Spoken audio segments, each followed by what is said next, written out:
My name is Dr. Ruane Koch, and I conducted a master class on whether we complicit in our own oppression in the workplace, based on a case study that we conducted as part of a PhD study in a multinational organization.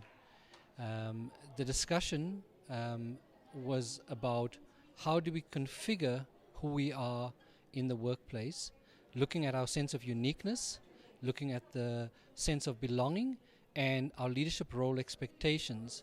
And based on this configuration, we then looked at the dimensions that make up authentic leadership, that consist of our self-regard, our regard by others. We looked at how agile we are in the workplace, and we looked at the balance between our work and life, and we also look at our orientation towards our careers. And essentially what we then ended up looking at is the extent to which leaders in the workplace are complicit in the oppression of our followers through either hindering the identification of our followers in the workplace, whether that is racial, ethnic, or gender identities, the extent to which we prevent people from or the extent to which we create psychological safety in the workplace for people to be themselves, and the extent to which we allow people to be boundaryless as they think about their careers. And so the interactive masterclass helped individual HR practitioners and leaders to navigate and understand where they are at so that they can help their followers to be their best selves in the workplace.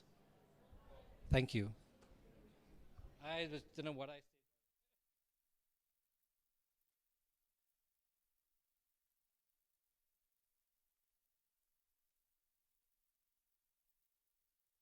What areas of fearless leadership does your research Got it. address?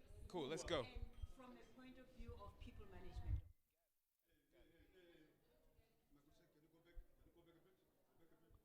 Are you doing like this and saying going back? You mean to go back and forth? Which one do you want me to do? No. Got it. Hi, my name is Timothy Maurice Webster, and I'm an author researching in the area of brain and brand science. Fearlessness is a massive issue in the workplace right now, and here's why. My work looks at the neuroscience of what happens when fear arises inside of you. One of the ways to deal with fear is to understand your emotions and understand how stories, what I spoke about at this conference was specifically how stories can impact you and make you more fearless. When someone's story triggers the best parts of your brain, the parts of your brain that like focus on strategy, that focus on allows you to focus. Okay, let me do that part again. Are you guys gonna edit? Okay, I'll pick up just there.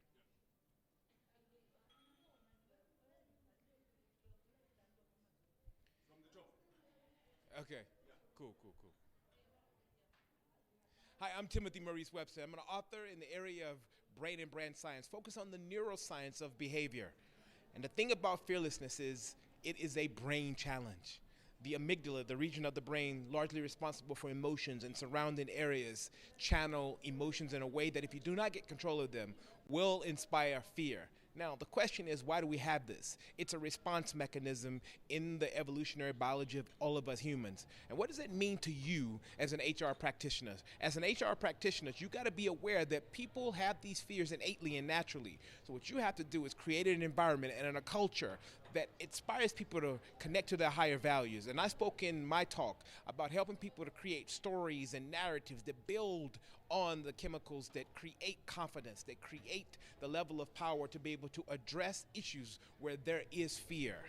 Look at the neuroscience and research the neuroscience of what's happening in people's brains, and you will find the seed of fear and help them overcome it. But it's up to HR to be able to create systems, practices, and a culture that encourages and lifts the positive side of people's brain so they can channel their story into an area where they can execute at a level of power. Thank you, my good sir. Thank you so much. Thanks. Yeah, thanks. We're doing. Yeah. Must I do it like he did? Yes. Ali. Just drop the accent. Yeah, I'll drop. Okay.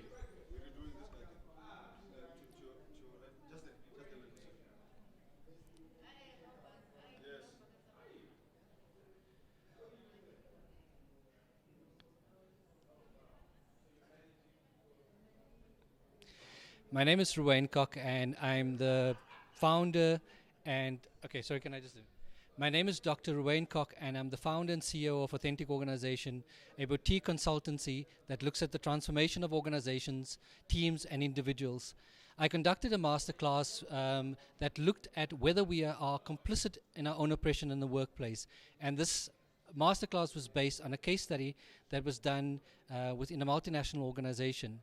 As part of the masterclass, we looked at authentic leadership and the extent to which authentic leadership can help us to boost the self-esteem of our followers, to help our followers to be more agile, more balanced, and how they can create boundaryless work orientations in the workplace. As part of the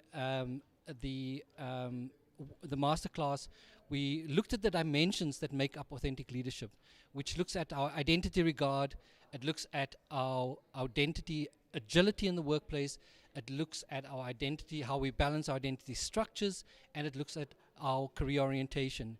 And what we did as part of the workshop, we took participants through these dimensions and helped them to define who they are and how they can help their followers to be their best selves in the workplace. Thank you. Whatever, one of those we'll have a look at. I love this. If I